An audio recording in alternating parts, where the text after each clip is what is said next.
বর্তমানে একজন মানুষ হয়ে আরেকজন মানুষকে বিশ্বাস করাটাই যেন বড় ভুল। কেউ বিশ্বাসের মূল্য দিতে জানে না। বিশ্বাস কথাটার মানেই উল্টে গেছে। আসসালামু আলাইকুম। এই কথাটা কেন বললাম? গত রাতে অফিস থেকে ফেরার সময় এই ইলিশ মাছটা কিনে নিয়ে এসেছিল। অত রাতে কী করব, তাই সরাসরি ফ্রিজের মধ্যে রেখে দিয়েছিলাম। পরের দিন যখন রান্না করার জন্য বের করেছি, হঠাৎ করে দেখি মাছ থেকে ডিম বের হচ্ছে। মাছটা যেন কাটতেই পারতেছিলাম না। একেই তো বড় মাছ, তার উপর মাছের মধ্যে হাত দিলেই ডিম বের হয়ে যাচ্ছে। একে তো বড় মাছ কাটতেই পারি না, তার উপর আবার ডিম বের হচ্ছে। বলুন তো কেমনটা লাগে? কোনো মতে কাটার পর দেখলাম ভিতরে মাছের ডিম একদম ফেটে গিয়েছিল, তার জন্য এরকম বের হচ্ছে। মাছটা আবার ভালো করে ধুয়ে নিয়ে কেটে নিচ্ছি। হয়তো ভালো করে না দেখিয়ে দোকানদারকে বিশ্বাস করেই মাছটা কিনেছিল। দামও কিন্তু ভালোই নিয়েছে। তবে কি আর করার, মানুষকে বিশ্বাস করলে মনে হয় এরকমই হয়। যাই হোক, এই তো মাছটা আমি এরকম পিস পিস করে কেটে নিচ্ছি। যেহেতু ডিমের কারণে মাছের আঁশ আমি ভালো করে ছাড়াতে পারিনি, এর জন্য পরে আবার বাটনার মধ্যে এই তো আঁশগুলো ছেড়ে নিচ্ছি। সবগুলো মাছ এভাবে পরিষ্কার করে ভালো করে ধুয়ে নিয়েছি। যেহেতু এতগুলো মাছ আমাদের লাগবে না, তাই অর্ধেকটা মাছ তুলে রাখতেছি পরবর্তীতে রান্না করার জন্য। এই তো এগুলো মাছ রান্না করব। এই ইলিশ মাছগুলো আমি হাতে মেখে রান্না করব।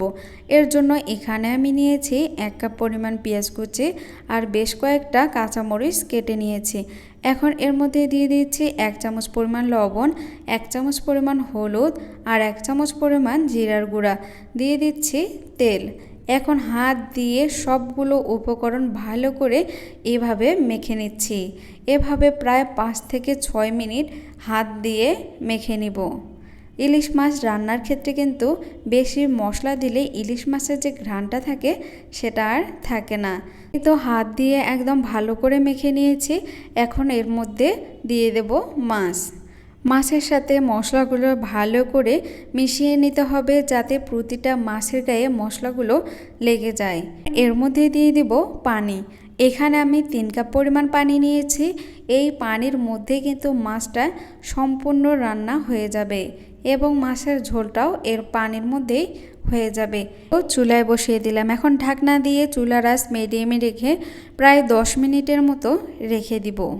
10 মিনিট পর ঢাকনা খুলে মাছগুলো একটু সাবধানে উল্টে দিচ্ছি, যাতে করে ভেঙে না যায়। আর ঢাকনা দিয়ে 7 থেকে 8 মিনিটের মতো রেখে দিয়েছিলাম। এই তো ইলিশ মাছ রান্না একদম হয়ে গেছে। এই হাতে মাখা ইলিশ মাছ রান্না করতে যেমন কম সময় লাগে, তেমনি কিন্তু খেতে তার থেকেও বেশি মজাদার হয়। এদিকে আবার ছেলেমেয়ে দুটো বলছিল যে তারা পোলাও খাবে, তাই ভাবলাম ঠিক আছে আজকে ইলিশ মাছের সাথেই পোলাও খাবো। তাই এখানে পোলাওটাও রান্না করতে বসিয়ে দিলাম। এই তো পোলাও রান্না আমার একদম শেষ। পোলাওটা একদম ঝরঝরে আর পারফেক্ট হয়েছে। দুপুরে খাওয়া দাওয়া শেষ করে বিকেলে একটু ছেলে মেয়েদেরকে নিয়ে নিচে খেলতে নিয়ে গেছিলাম। অনেক দিন হলো তাদেরকে নিয়ে খেলতে নিয়ে যাই না, তাই ভাবলাম আজকে একটু নিয়ে যাই। সারাক্ষণ বাসা